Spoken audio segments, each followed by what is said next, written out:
Could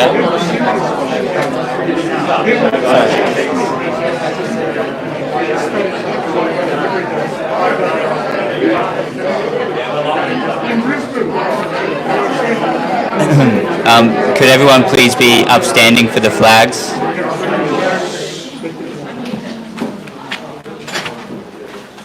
And switch off your phones, please.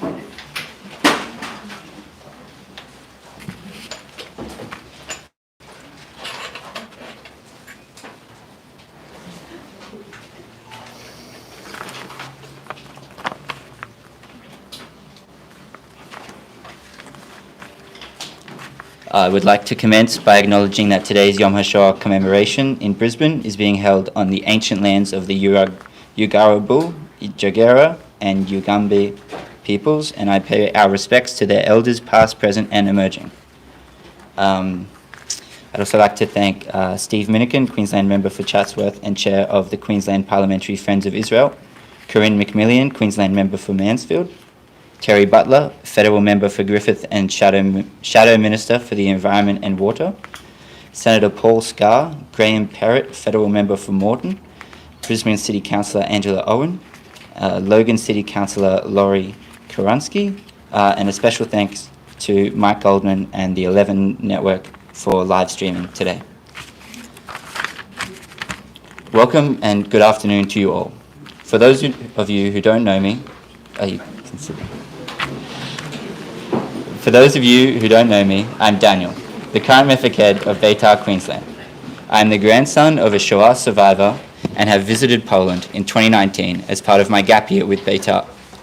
Among all of the deeply troubling and eye-opening places I experienced, and I say experienced because when you go to these concentration camps and ghettos and synagogues and cemeteries, you don't simply visit them. You can feel the air thicken and the world shrink as you relive the terrible things humanity is capable of. As I sat outside of the Majdanek concentration camp in northern Poland, crying next to my close friends, that is when I truly understood the horror of the Shoah. Today, I would like to share with you the story of my grandfather, Saba Shmuel, who grew up in Będzin, a small town in southwest Poland, about 80 kilometers west of Krakow and not far from Auschwitz. The Nazis entered Będzin in September of 1939, and 5 days later, the Great Synagogue was burned down. 60 Jews were burned alive. The Nazis immediately began with plans to segregate the town and implemented a curfew and food rations. 30,000 Jews from Będzin and the neighboring area were forced into the Jewish quarter, a ghetto, signaling the beginning of the deadly persecution of Polish Jewry. The Nazis required Jews to form a council known as the Judenrat, which, among other things, had to present workers for forced labor. My grandfather was one of the first young men from Będzin who were sent to Arbeitslager, work camps. My grandfather was forced to work on building the motorway between Danzig and Breslau and constructing a factory for Krupp. After 4 years in labor camps, at the end of 1944, my Saba Shmuel was sent by cattle train to Bergen-Belsen. As the concentration camp was overcrowded, he was forced on a death march and liberated by British soldiers near Bergen-Belsen in April 1945, when he had just turned 19. 2 years ago, I visited Będzin. I walked past the once great synagogue that was now reduced to a small plaque that no residents even paid attention to. Down the street and past the unmarked Jewish cemetery that now serves as a community park. Right up to the apartment building where my grandfather grew up. All of this history in 2 streets, destroyed and almost forgotten. It's these 2 streets in a small town in Poland that truly epitomize the responsibility we have to remember all those who lost their lives for no other reason than being born Jewish. We are here, and we will always remember. Thank you. I'd now like to call upon the memorial candle lighting people.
I could now call upon Sinai College.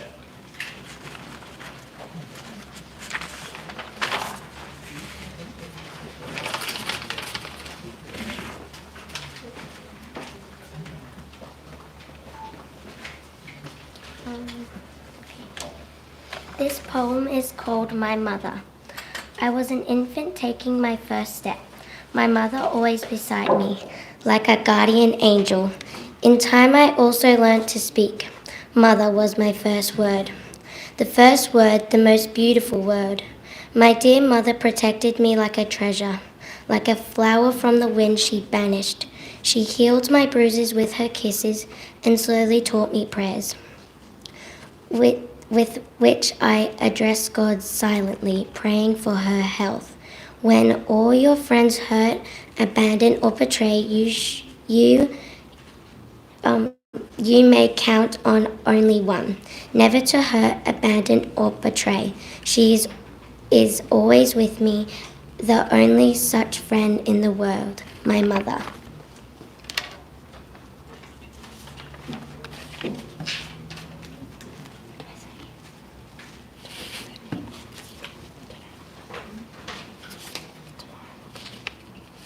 Tomorrow will come.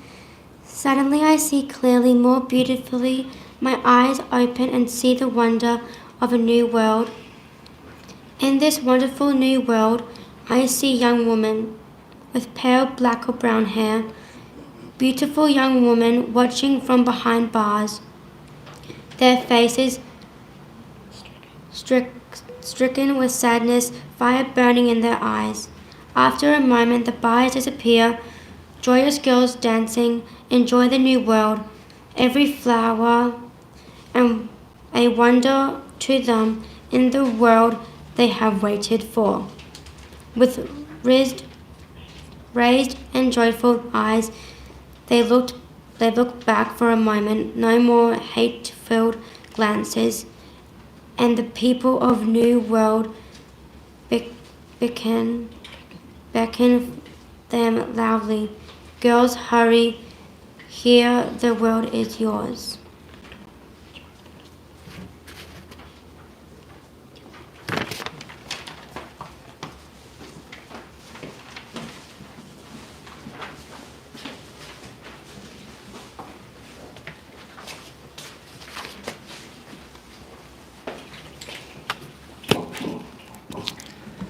I would now like to welcome Eitan Neishlos, Director of the New South Wales Jewish Board of Deputies and Chairman of Courage to Care, an organisation that is teaching Queensland and New South Wales school children about tolerance using the Holocaust as a metaphor.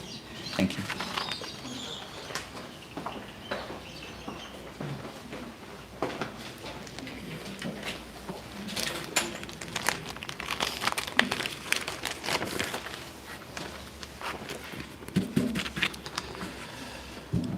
Good evening, ladies and gentlemen, and to my fellow Beitaris Tel Chai. Let me introduce myself.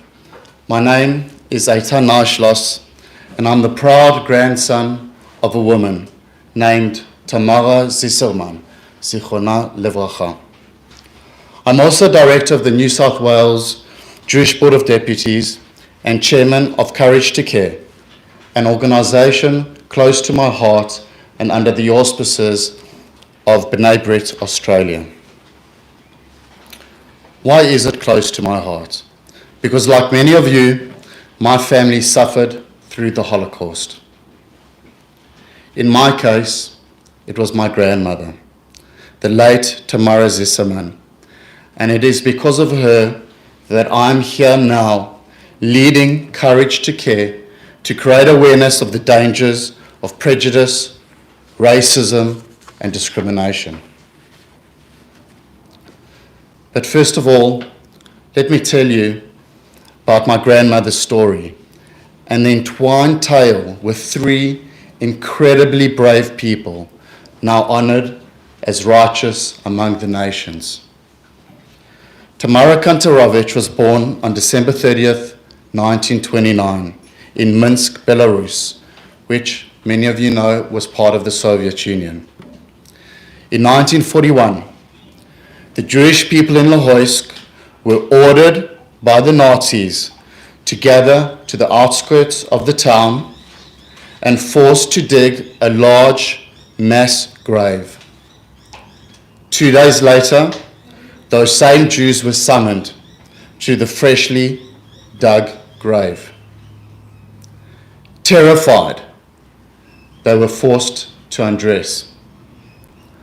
Heartlessly, they were shot dead in cold blood.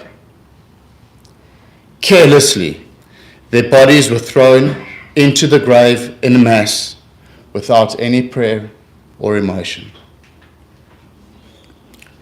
Indeed, it is still to this day so hard to comprehend what one group of human beings can do to another.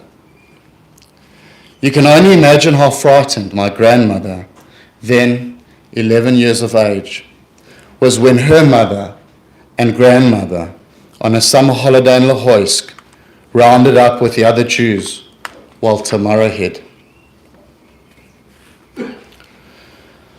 But this is where our faith in humanity is renewed. Christian locals Janina and Poita Kodasevich risked their own lives and that of their 3 small daughters, Tanya, Maya, and Valya, to hide a weeping and terrified Tamara in their basement. My grandmother's mother and her parents went to the assembly point, and later it became known that they, along with other Jews, had been massacred. The Kodaseviches, at an incredible risk, hid Tamara and also helped the Soviet partisans. I wish I could tell you more.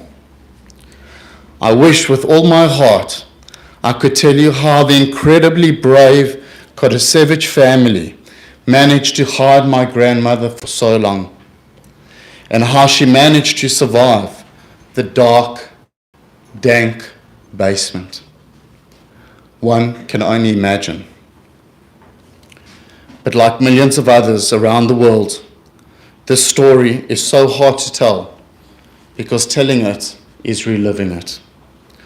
And both my late grandmother and my mother got incredibly distressed when pressed for details. And who can blame them, as the story does not have a happy ending. The Kodaseviches were eventually caught and murdered, along with one of their toddler daughters, for their role in the resistance. But in another incredible act of bravery and kindness, Poita's mother, Antonia Kodasevich, gave Tamara refuge despite what had happened to her own family. Tamara's luck soon ran out. In 1944, she was arrested by the Germans and taken to the Metgetten Nazi labor camp in Kennington, Prussia. 1 year later, at the age of 15, she bravely escaped with a few Soviet soldiers who were also imprisoned. The war ended, and like millions of other Jewish people, Tamara's life, free of death, fear, hate, and prejudice, seemed to just begin. Tamara was married a few years later and eventually gave birth to 2 children, one of whom is my mother Hannah, and the second a son named Vladimir. In 1966, Yanina, Pyotr, and Antonia Kodasevich were all honored at Yad Vashem as righteous among the nations for their remarkable bravery in hiding and protecting my late grandmother. I will never, ever forget what happened to my grandmother and to the millions of Jewish people during the Shoah. Stories like my grandmother's, and indeed of all my late grandparents, and no doubt of many of yours as well, is why keeping history alive is so important. the work of community organizations such as Courage to Care, the Sydney Jewish Museum, the new Queensland Holocaust Museum will ensure our younger generations learn about the past. Education is needed to change attitudes and behaviors of so many people. We must create awareness of the dangers of prejudice, racism, and discrimination, as every individual can and should make a difference to not only Australia, but to our world.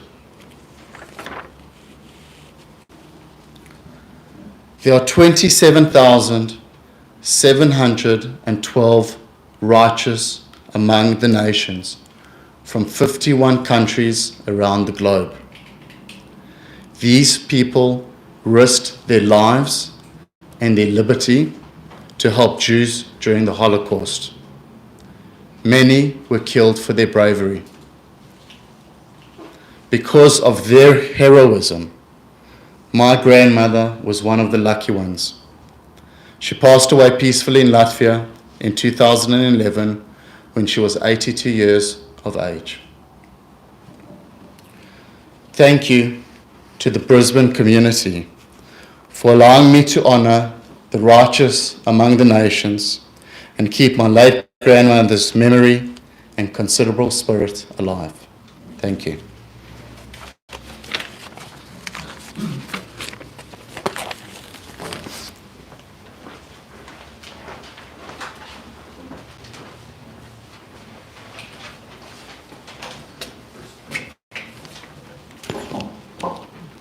If I could now welcome the Brisbane Progressive Jewish Cheder.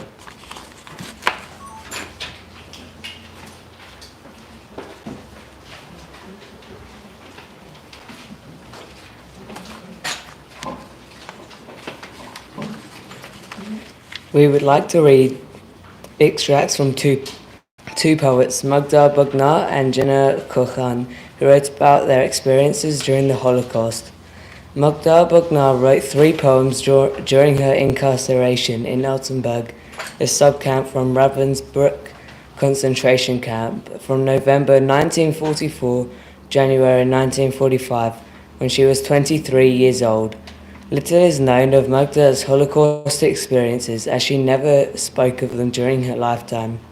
These poems, entitled Today, Yesterday, Tomorrow, We Too Found Out and Dream, are the only testimony of her experiences, her physical and emotional suffering, and a record of the daily harsh realities she endured. In each of the poems, Magda chronicles the daily realities of her physical suffering. She writes about the intern camp, dreadful to recall, 801 place, to sleep on cement, to queue for one bit of bread, a little warm food. Terrible struggle for terrible survival. Our hair shorn brutally disfigured, waited for our fate in a single silk shred, and the march began in a horrible procession. We could hardly drag our worn-out bodies in the terrible heat. Famished all day, you were wallowing in dust.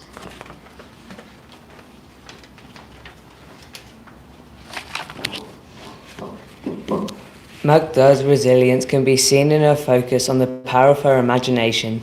This became a way for her to remember a better past and hope for a better future. Magda's poems finish with positive thoughts, and Dream ends with, Mama, I know that you are not with me, and yet I feel you here, your hands holding me. And as snowflakes are chased by the storm, so does my imagination fly away with you. Whatever will happen, I do not care anymore, because I believe that the dream will come true soon. We Too Found Out ends with, Our dreams must come true one of these days, and when that happens, we shall all go home, and we shall rebuild our tiny nest all over again, where nobody ever can harm us again. And if they ask, are we happy? Is it good to live like this? We shall say yes, because we learnt to suffer and to persevere.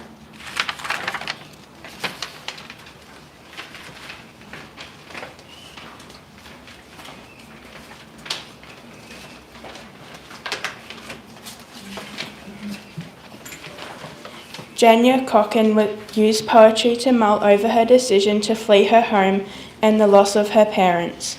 Her emotive poem, dated 25th of September 1942, was written whilst Jenya was in hiding with her brothers and sisters in the city of Jaworzhice in Poland with a non-Jewish family by the name of Novak. In 1939, the Germans bombed her city and the family decided to leave and go to Jaworzhice, 150 kilometers away. After some time, they returned home, but in a later acton, her parents were shot by Polish policemen when trying to hide, while Jenya and her siblings escaped back to Jaworzhice. Through her poetry, Jenya conveys the escalating perception of Jews and the dread that preceded it.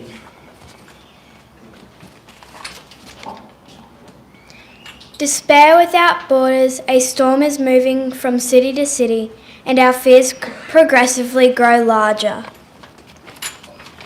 She struggles with the pointlessness of inaction and action. On the other hand, it is pointless to Jenya to wait in fear.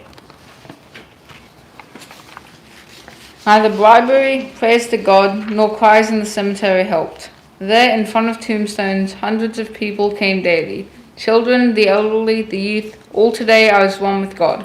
They beg to be rescued. For survival, they admit all their sins and give an oath to make amends. Today, she uttered from the depth of her heart terrible groans. God is our torment. Her poem ends with a sense of despair, and we see that in hiding her words, her world becomes bleak. Everything in the world is pale, only in painful hearts it is blue. On 2nd of September 1942, 10,000 Jews from Jaworzhice were rounded up and deported to death camps. Terrified of discovery and of putting the Novak family at risk, the Cohen siblings made plans to leave, though the details are unknown. Jenya was captured and deported to Auschwitz, where she was murdered. Her poem was kept by the Novak family and returned to Jenya's brother Maury after the war.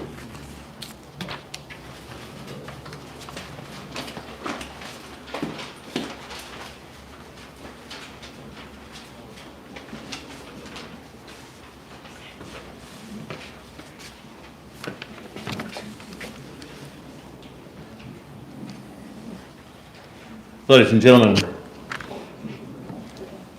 it's my honour to introduce Professor Emeritus Jacob Najman, who's Director of the Queensland Alcohol and Drug Research in the School of Public Health at the University of Queensland.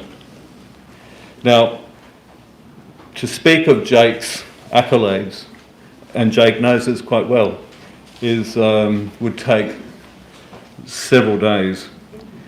Believe it or not, this gentleman is not only a Fellow of the Academy of Social Sciences of Australia, but over the past 40 years plus, he's had so much extensive teaching in social methodology research. He is one of Australia's leading sociologists and epidemiologists. Jake has written 10 monographs, over 450 research papers.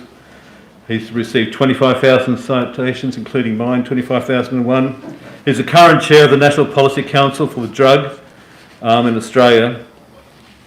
And his major research has been on pre-pregnancy, with over 8,000 women studied over the last 40-year period. This is Jake Najman. His alter ego is Jake. Jake is the son of parents from Lodz.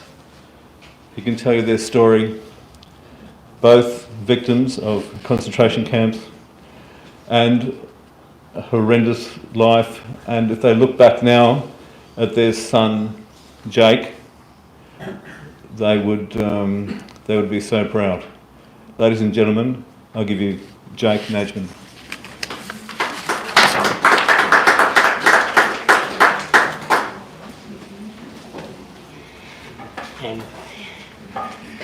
Well, thanks, Eddie. Eddie's been a close friend and colleague for the best part of 30 odd years, if not longer, and we've shared many good times together. I'm going to talk to you today about things I normally don't talk about. These are painful things to talk about. I'm an academic. My life is very much concerned with teaching and research.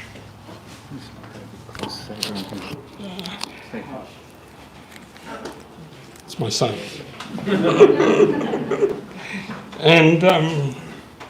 And so I try and make sense of the kinds of experiences that I've had from an academic point of view, not only to describe what happened, but to try and understand how such things could possibly happen. I'm going to talk briefly on each of three topics. I want to talk about life in Poland before the Holocaust. Then I want to talk about some events that occurred during the Holocaust, and many of those won't be new. They are events which differ from person to person but have a common characteristic. And then I want to talk for a few minutes about the period after the Holocaust and what life was like for Jews in post-World War II Poland. Let me begin by emphasising the scale of the destruction of Jews during the Holocaust. For historically curious reasons, Poland was the centre of Jewish life in the world prior to World War II. One estimate is that 80% of the world's Jews lived in Poland pre-World War II. Lodz, which is where my parents lived, had a population of about 630,000 people, a third of which were Jewish, making it one of the largest Jewish cities in the world prior to World War II. Poland was unusual, not only in the number of Jews, but in the scale of Jews to Gentiles. It was not unusual in Poland to have cities where a third of the population or even more were Jewish. And in some instances, there would be small towns where there might be 90% of the population that was Jewish.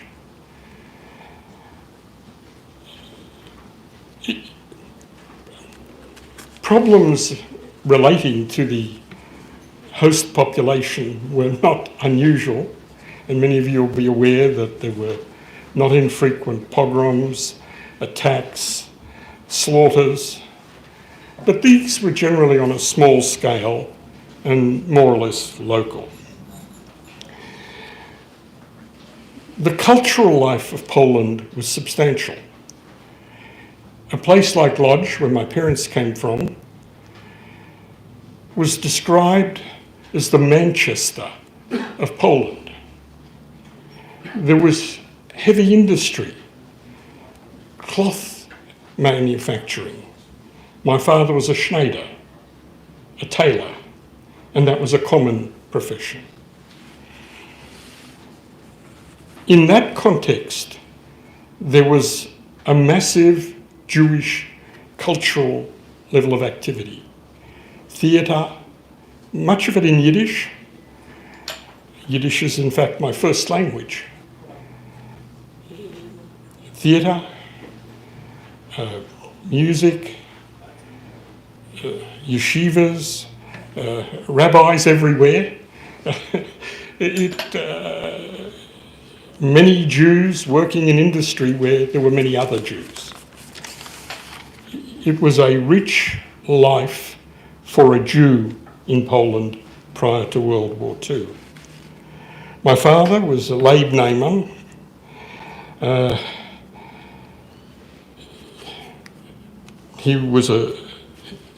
When the war began in 1939, he had a wife, he had 3 children, he had 7 or 8 brothers and sisters, parents, a wide extended family, with almost only 1 or 2 exceptions. That whole family was wiped out. My father served in the Polish army, as did many Jews in the period. And when the Polish army was overrun, he made it to Leningrad, to the siege of Leningrad, where he fought on, was wounded. He used to show me his wounds. And when the Russians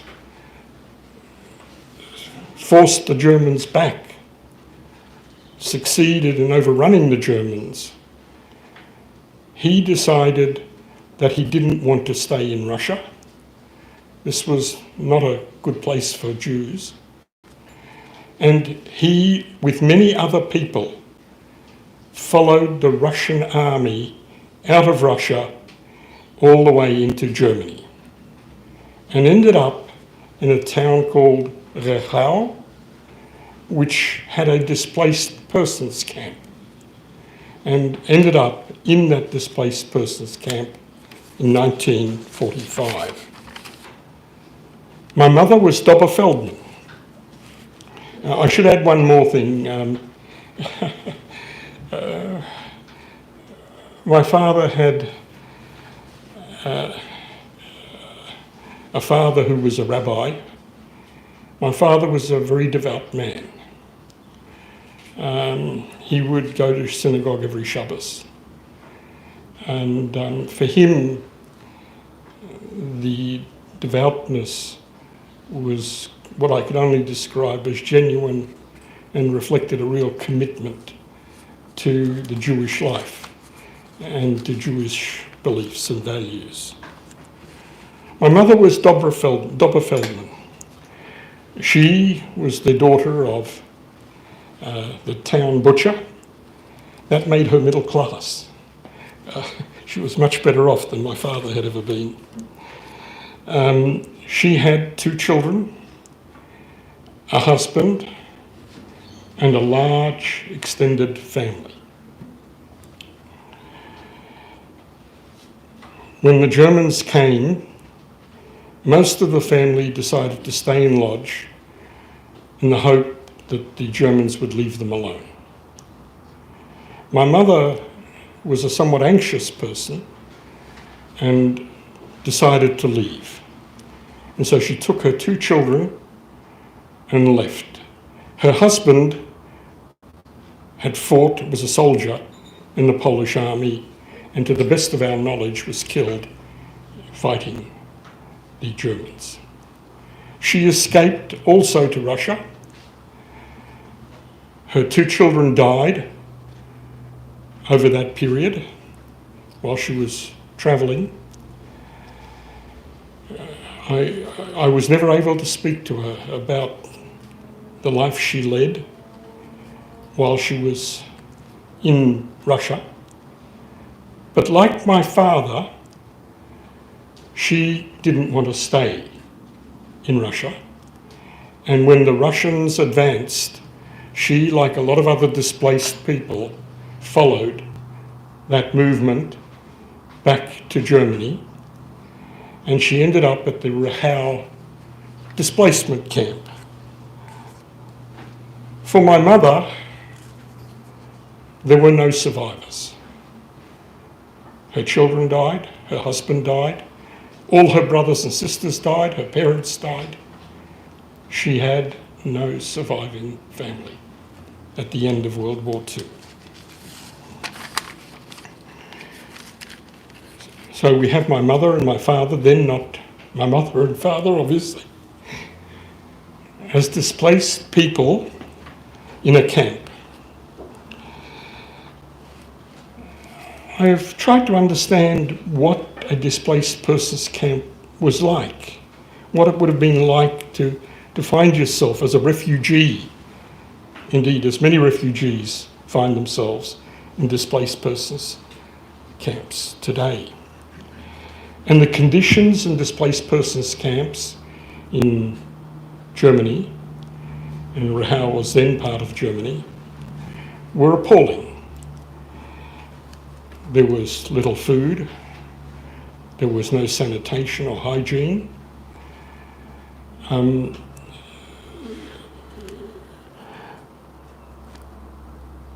people were behind barbed wire, crowded, and with no medical services or facilities. Many were wondering what liberation could mean, given that they were in a camp that resembled a concentration camp.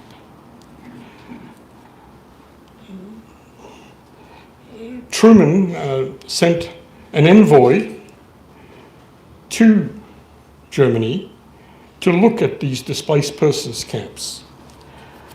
And he received the following statement describing them.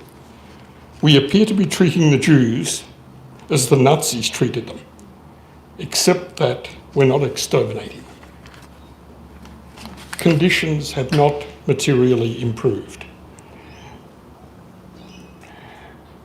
In many of these camps, you had Jews and Germans living side by side.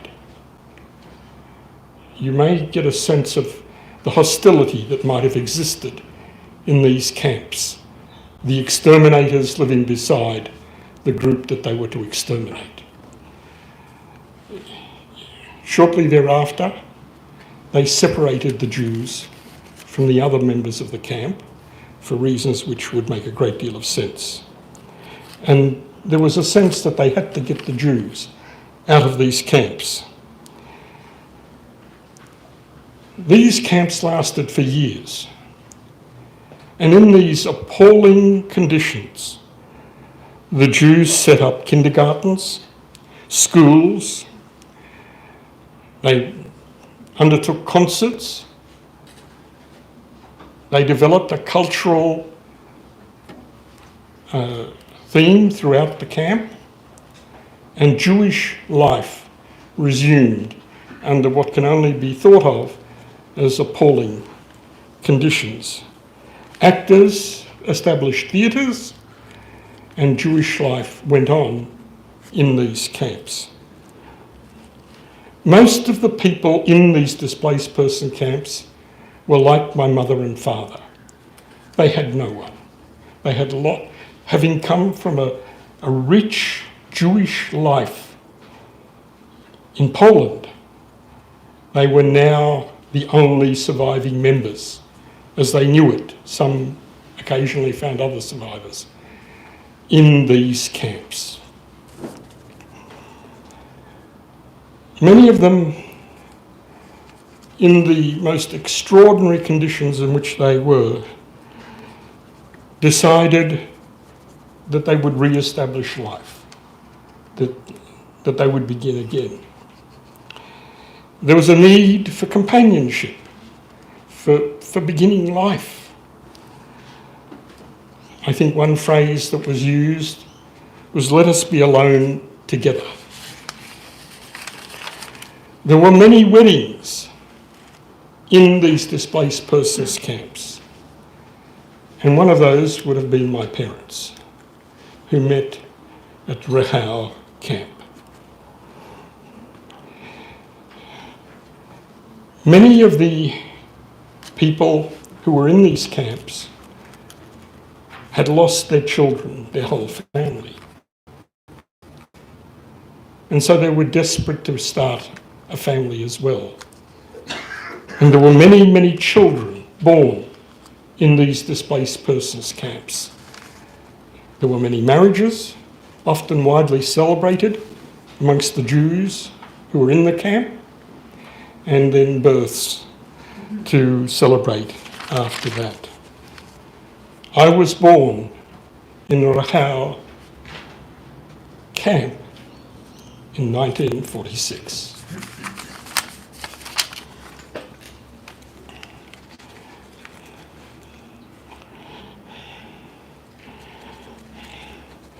My parents left Hashoah in 46. They were fortunate in that one of my father's brothers had survived the war, and he was in Paris.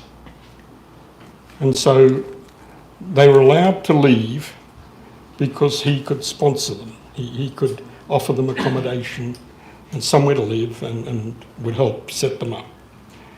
And so they went to Paris in 1946, and I spent my first 5 years of life wandering the streets of Paris, and have some vague memories of that period. I have memories of being given a level of freedom that children today wouldn't receive. I was allowed to wander the streets by the age of 5, and I'd be holding a baguette in one hand and a stick of some cheese or something in the other, and eating it as I walked along. And this was not uncommon. We wouldn't today allow our children to do that. In 1952, we have the visible presence of the Cold War, and there is talk of a Third World War. My mother was not prepared to risk it, and so she looked at where we could go as far away from war as you could humanly get. And they managed to get a super cheap, I don't know if you're aware, there was a £10 system where the government for £10 would allow you to come to Australia. That was the fee for the ship journey. And so my mother and father and I, we ended up on a vague memories again, but of a horrible boat. Not one of the cruise ships you see of today. And on that boat was another Jewish family, the Hillmans. And they had a son who was my age, Leo. And we became friends. My parents had no friends other than there were so few people that had survived that they built up a friendship with the Hillmans. When the ship reached Sydney, my parents got off and went into migrant quarters and started their life. The Hillmans decided to continue, and they travelled up to Newcastle. Now I mention this because Leo is today still a close friend, and Leo's story is in some respects worse than mine. Leo tells me that there were multiple children and the Germans said to them, "We're going to kill one of your children. Which one do you want us to kill?" And the answer was, "You can't ask us that. You can't ask us to choose which of our children should die." To which the response was, "Well, we'll kill them all." And so they picked a child, and that child was killed. Now, if that isn't sufficiently traumatic, Leo tells me the story of growing up, and when he did something his mother didn't like, she would say to him, "We should have saved the other one."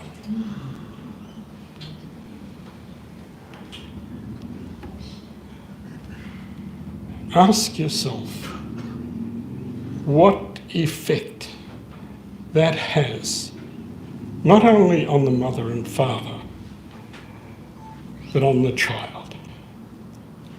When I was growing up, most of my friends were people who'd experienced some aspects of the Holocaust. It wasn't only that my parents had experienced the Holocaust. In Australia, they were foreigners. They were not liked. My mother would be abused in the streets because she looked different and behaved differently. Ask yourself how that might have affected not only her, but